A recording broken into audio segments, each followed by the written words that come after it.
Hi everyone, welcome to the channel.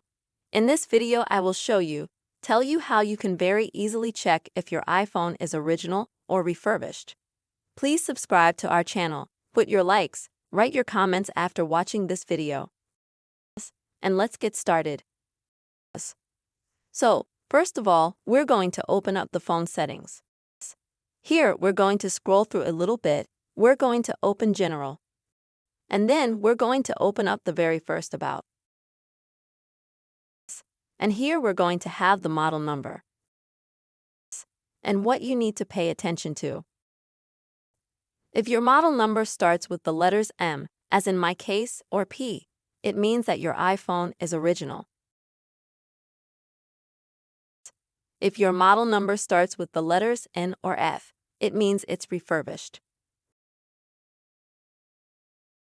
You can also see this information on the back of the iPhone box, where there is fine print, detailed information about the phone and its model.